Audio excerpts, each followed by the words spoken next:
staff representation, and hopefully we will be ready to make a decision when it comes to council. So I'll put that motion. All those in favour say aye. Aye. Opposed? That's carried. Thank you.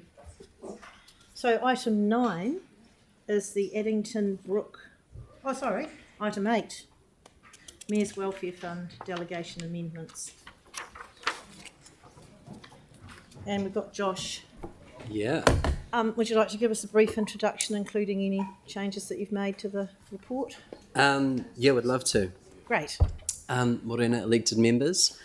So really this was an opportunity to provide just a brief update on the actions of the Trust over the last year, which in short is extremely positive. So we field around 5 to 10 inquiries a week from individuals who are facing financial hardship, either directly through the call centre or through some referrals through partner agencies.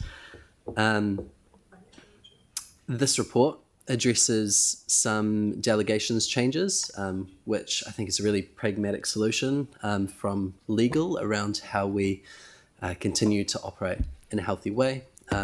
Essentially, it raises the delegations for staff slightly, and that's because the cost of things over the last decade or so has increased. So it allows us to keep meeting those in a way that is feasible for the applications coming through.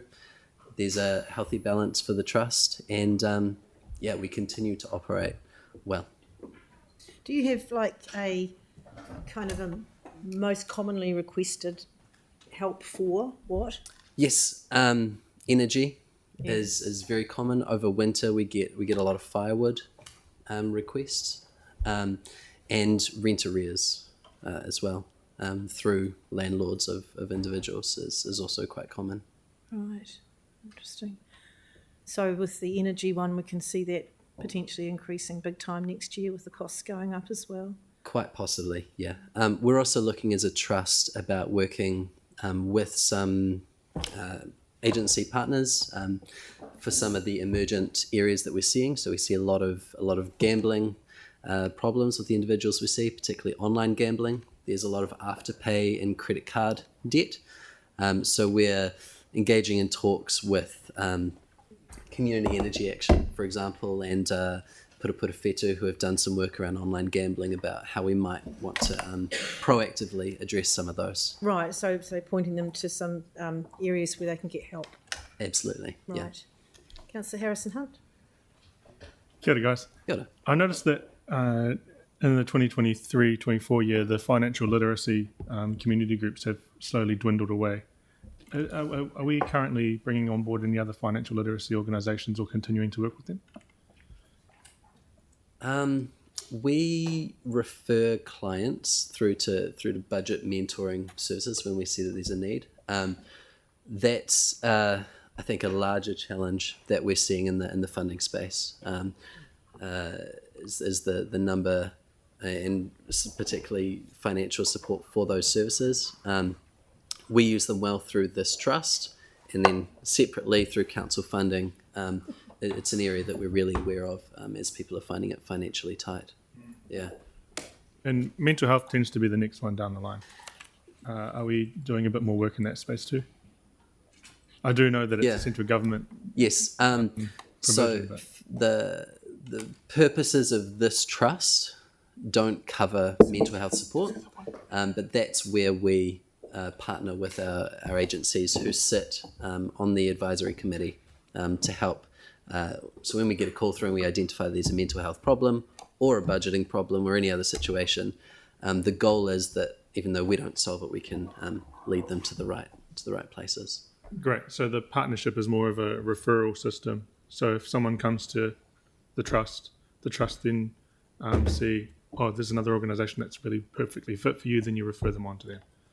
Yes, and we do our role in the financial space, yep. And then leave it for the others.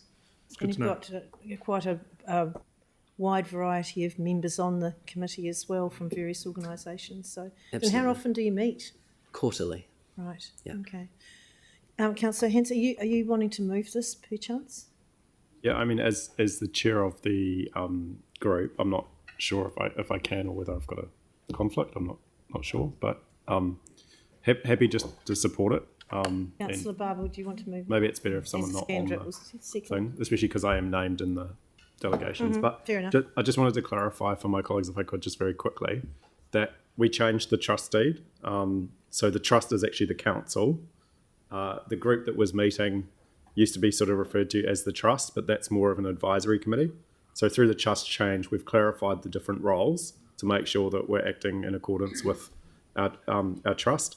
And what that's meant is we've had to change the delegations as well to make sure that the delegations sit at the appropriate level of the trust, not the advisory committee, which actually cannot be delegated the role of the trust. So staff have done a lot of work with legal to clarify the different things that we're doing.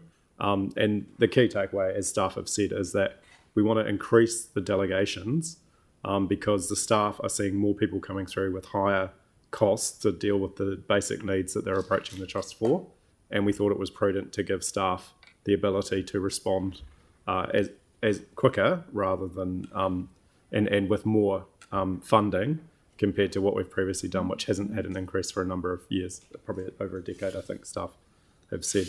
There are also some other things that we're doing around dental, which is one that's been identified, and very much the advisory committee is trying to build partnerships to try and get better outcomes for people that are coming to us with the need that they see, alongside the funding. So one of the funding applications, for example, is to look at community energy action, which Josh talked about, to look at support for renters to have more energy efficient interventions to reduce the cost of power that we're seeing. So we're looking at some of those things as well. Excellent. But cool. I mean, I'm happy to support it, but it's probably best I sit back as chair. And I just wanted to give you a little bit more context about Thank you. why the And paper's it here. seems that we've entered into debate anyway. So is there any more debate? So if there isn't, it's been moved and seconded. And thank you for those comments, Yanni, and thanks for the job that you're doing on that committee. All those in favour say aye. Aye. Opposed? That's carried. Okay, item 9. If you just note that I just took no part in